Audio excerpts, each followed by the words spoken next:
Hey everybody, just finished up another RC Powers F18 version 3, and I realized a few days ago as I was building this that the first walk-around video that I did on the F18 demonstrated some components and build techniques which led to a rather disastrous finish for my first F18. I built it far too heavy, so too high a weight and too high a wing loading. And I only got about 10 or 12 flights out of that, and before suffering some major structural damage. In other words, my wing flexed to the point where it actually snapped. So I wanted to, I've built a second F18 since then, which you may have seen. Didn't have a really great paint job on it, but it's flown so awesome. I have over 100 flights on that. I've used it to test about 8 or 9 different motors. And so I thought it was time that I built another one and put a really nice paint job on it.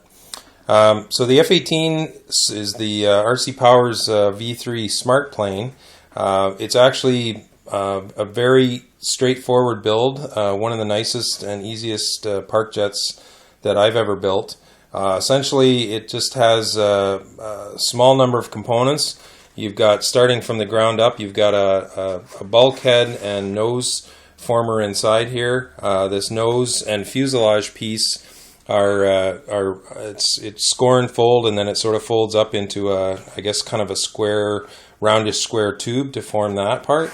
You've got your wing plate here, including your ailerons, which also connects back onto this, this back deck is also part of that. You've got your elevators, elevons, your two vertical stabs, KF airfoils if you decide to use those. Then on the bottom you've got these intakes, nacelles, and which also form the back part of your fuselage on the sides, and then of course the canopy. So very straightforward plane to build, and comes together really quickly.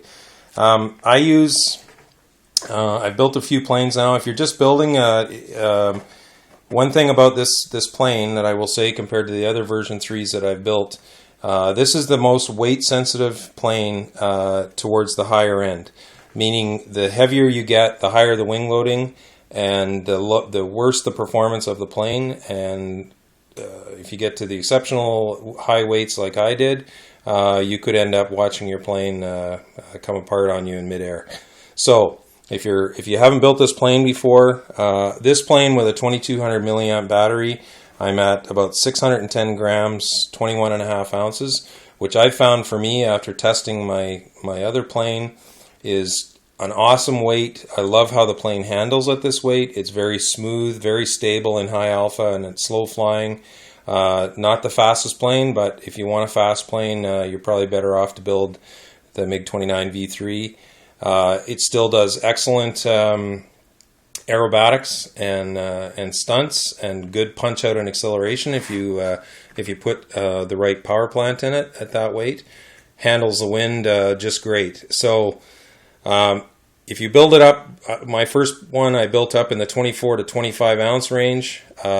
If you find yourself there, the plane will still fly, but I caution you. I mean, I learned the hard way. If I got too aggressive with maneuvers at that weight, and the wing loading was just too much for the plane to handle. So if you're going into this build for the first time, I encourage you to keep those weight numbers in mind. If you can stay under 22 ounces, let's say, that's probably going to be, you're going to be in a great weight category for this plane. Once you get above that, it does start to impact its performance a little bit. So anyway, let's get back to the build. So on the inside here, you have you can see here there's a tab, which is a bulkhead, and then on the forward of that there's like a former that the top and the bottom part of the tube, if you want, go around. Pardon me. What I use to keep it light, I actually use this foam tack glue as much as I can. It's a bit more expensive, well, quite a bit more expensive than if you were to use hot glue, but I get about 3 planes per bottle. It's about $9 a bottle. but I probably save close to 2 ounces in weight by using this over, excuse me, hot glue. I do use a little bit of hot glue here and there at times, but this works great. So I actually use it on the opposite side of my score lines. What I do is once I've cut the foam out, is I just run a little tiny groove on the opposite side of the foam from the score line, put a little thin bead of foam tack in there, squeegee it down, and then it works as a hinge. The great thing about foam tack, it dries really light and it dries flexible. My hinges on all my control surfaces are actually made out of foam tack, and it works really well for that. So that helps me lighten that up rather than using tape. So one other thing I would note is like on this, you can probably see it best through my little vent here. My battery, I've got a 2200 milliamp battery in there. I'm only about 1.25 inches from the bulkhead. The F18 tends to be a little bit tail heavy when you build it. So you're more than likely going to have your battery in underneath this section somewhere. So before you flip this glue this top lid over, it's probably much easier. Put a couple pieces of your Velcro down along the bottom here for your battery to connect onto, because more than likely your battery is going to be up in here. And once you've put this thing down in there, it's a lot harder to get your hand down in there and put your Velcro in. So secure your Velcro, piece or two of Velcro up in here before you put it all together, and it'll just make your life so much easier later on. I've formed my nose on this similar to what I did on my MiG-29. The top and the bottom piece are going to glue onto the spine here if you want. That's down the center. And then what I do is I rip off a piece of this. I just use this cheap masking tape from the dollar store to hold stuff together while it's drying. And I just sort of hand form it, the nose up front here, till I get it to the way that I want. And then I take that piece that I've just ripped off and I sort of wrap it around the nose here, and then I start putting my dabs of glue to hold the nose together. And then I work back, again putting bits of tape here and there to hold things together the way I want, and I'll run my glue in those spots, and then after I take the tape off, I'll make sure that I go back over and put my glue down in the grooves where the tape was. It's a bit of a tedious process, takes a little time and patience, but it's well worth it. So of any part of the plane, don't rush getting your nose put together, because once you do it right, then everything else on the rest of the fuselage piece will also be lined up much better. So once you've got this all formed, by this time, when you've got your wing plate is fairly big. If you once you get that all put together, get your carbon fiber reinforcements in it. I like to use on the wing. I just use one piece of. You can just barely see some of it there. 4mm carbon rod. It's a little bit heavier than 3mm carbon tube, but I find it super strong in the wing. And if you're going to add grams, I like to add grams that are going to give me strength. I also like to put 3mm carbon tube in my elevons just for extra reinforcement. Touch wood, I've never had an elevon break on me. I have had hinges come loose, and I've had control linkages get loose and cause me some flutter, but having that little extra bit of reinforcement really makes a difference, because your elevons do take quite a bit of a pounding. When you think about it, your elevons are the surface that gets used the most, regardless of what setup you use, and they also are one of those surfaces that is constantly getting pounded by the prop wash. So a little bit of extra strength and reinforcement there definitely pays big dividends. Okay, so now you've got your nose piece put together and your wing plate, your control surface is hinged. And then basically the two of them just, the nose fuselage, main fuselage piece, and the wing plate just sort of slide together.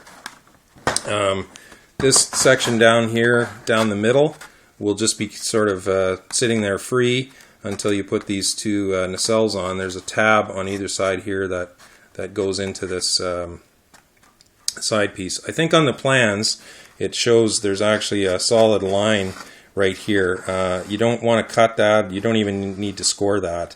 because the foam doesn't need to bend very far to go into those tabs. So you don't want to cut or score that if you can help it. So then once I've got those two pieces together, I will put on my nacelles. What I like to do is I like to sort of glue this side first that connects onto the fuselage, get the tab in there, and then I fold it over and I glue it down here. There's a tab in here and then another tab back in here to line it up. And then normally once I get it lined up the way that I want, sometimes I'll just put little pins maybe or tape to hold it down and make sure that it stays nice and straight. One thing I wanted to show here, I found this on my MiG-29 and a little bit as well on my F18. This looks rounded and smooth because I've beveled and sanded it. But before you do that, you'll end up with a normal 90-degree score thing here. So I've already mentioned that I have foam tack glue on the other side of it, and then I had been filling it in with foam tack. Keeps it nice and light and is fairly strong. But foam tack is one of the great things about foam tack is that it is flexible, which is why it's great for hinges. But right here, I didn't really want it flexible, and what I was finding after several landings and abusing the airplane in the sky and on the ground, these started to hinge on me. These intersections here, if you want. So what I've done now, it adds a little bit of extra weight, but I find it makes it much stronger.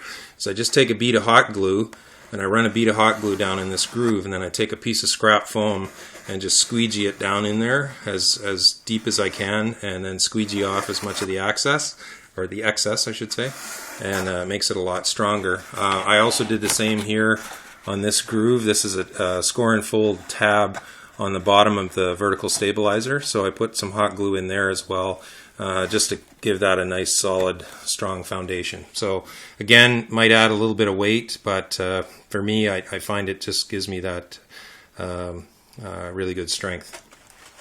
So while I've got it flipped upside down here, I'll just show you on the second one that I built, I'd cut a hole here for a servo, because I was going to do some wild thing with flexible servo push rods, flexible push rods, for my rudders using a single servo, and due to limits in my building abilities, it didn't work out. But I think by having a hole down here, you can see this is a non-stock thing. I cut these sort of NACA vents in here underneath the leading edge extension. You also have airflow through here. So I just like to have this hole here, just gives me more of an area for the air to escape out the back. So I think it encourages a little bit more airflow going through your electronics bay, and of course more air back to the prop is always a good thing as well. So that's a little something that I purposely did on this plane, not so much accidentally as I did on the last one. So anyway, so there's pretty much the bulk of the build. Once you do that, obviously you'll put your canopy on at some time. I always tend to put my vertical stabilizers on as the very last thing, just because while I'm working on everything else, I'm constantly putting the plane on its back and right side up, and with those tails, either I bang them up, snap one off, or they just get in the way and make things more awkward. So those are the last things that I put on. So I've used KF4 airfoils. For me, I just find that's the greatest setup. I use the build of the plane is 6mm Depron, and then I use 4mm or 4.5mm, whatever it ends up with when you take the paper off. Dollar store foam, top and bottom. I just bevel it back with a knife, and then sand it. I also bevel all my leading edges, the canopy, the nose, that sort of stuff. I use this is from Hobby King, but you can get these knives at pretty much any dollar store. You can also get the replacement blades. And what I like to do is I use this and put a nice brand new sharp blade in there, because I just find it makes it much easier to sort of, pull it along, and even saw a little bit if you need to when you're doing those. And I think that beveling all the leading edges. I also bevel the back of my prop slot there. I tend to expand the prop slot over plans. It's just something that I like to do to help my prop get a little more room there to move some air around. And but that works out great. And then I just use I start off with maybe 150 grit sandpaper and then 220 grit sandpaper just to sort of smooth and round those edges off. Find I think the sanding helps make it a little bit more aerodynamically sleek, and I think it also looks better once you're getting it painted and stuff. So for my motor, I'm using Focal Price 2700 kV motor. It's a great little motor for about I think it's just over $11. If you order 2 or 3 of them at a time, they actually reduce the price down. Comes from China, and the shipping is I think the shipping's free, global shipping. So it's a non-label motor. The collet on it here is not that comes with it is not really very good. But if any other collet that you have that fits a 3.17 millimeter shaft works great. They actually sell these collets at RC Timer for I think $1 a piece, something like that. I've got a 6x3 EMP prop on here. Really love how this motor works on an EMP prop. In fact, if you put an APC prop on it, you'll probably burn the motor out. Important thing, if you've never used an EMP prop, is you've got to make sure that the prop is balanced.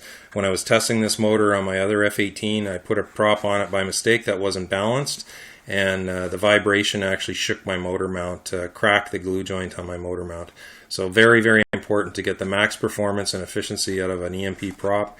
Make sure that it's balanced, and they will all be out of balance when they come out of the package. So just a word to the wise there. I've upgraded. I used to use a 30 amp speed controller on this motor, which is actually what it's rated for, but I pushed this motor pretty hard in my MiG-29, and it based on bench testing that I did at full throttle, it's pushing it right to 30, I think 30.5 amps, and maybe even more when it's in the plane every time. So my speed controller was always coming down pretty warm, like not hot, but it was coming down warm all the time. So I thought, well, it cost me a few grams, I think 8 or 10 grams, but the 40 amp speed controller runs nice and cool, so over length of time will last much longer and probably help the motor last longer and run better as well. So I've got my sort of rat's nest. I've got a 6-channel receiver in there from Hobby King that's compatible with my Turnigy radio. You can see right now, to get the CFG per the plans, that's a 2200 milliamp battery that's all the way up there. I'm hoping that once I get the CFG dialed in right at the field, that if I want to lighten it up on a calm day, I'll be able to put in an 1800 or 1600 milliamp battery. But anyway, so we're done talking about the gear, so I'm just going to pause for a second here and plug it in and just show you the control surfaces I'm using. Okay, so here we are. So I've got, well, obviously they work as elevators when you just go up and down. I've got elevons and ailerons working together. I've got 100% throws on there right now. I might dumb it down a little bit just for the maiden on this plane. I also have my ailerons mixed as spoilerons, switch selectable on my radio. The nice thing that I like about the Turnigy ER9X is that you can select the speed, so they go up and down slower rather than just snapping right up into the airflow and causing your airplane to bounce around a bit. It allows your airplane to just subtly take the change in deflection.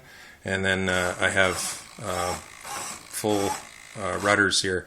I know the Metal Gear servo gods will curse me, but I'm using 9-gram nylon gear servos from RC Timer.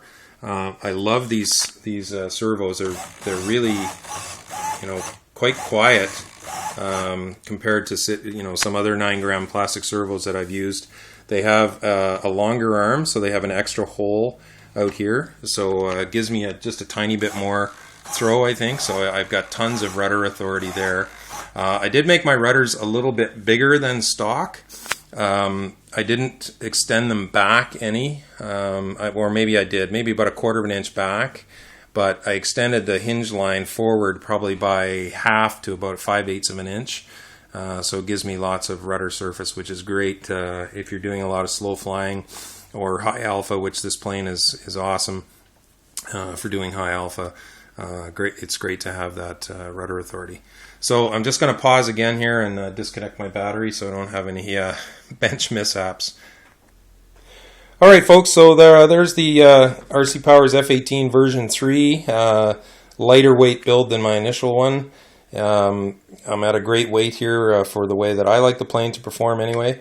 My paint scheme I'll just talk about real quick here. 409 Squadron, let's see their squadron crest here. 409 Nighthawks were originally stood up in 1941 in World War II for night operations. Their squadron motto is, translated to English, is "Midnight is our noon."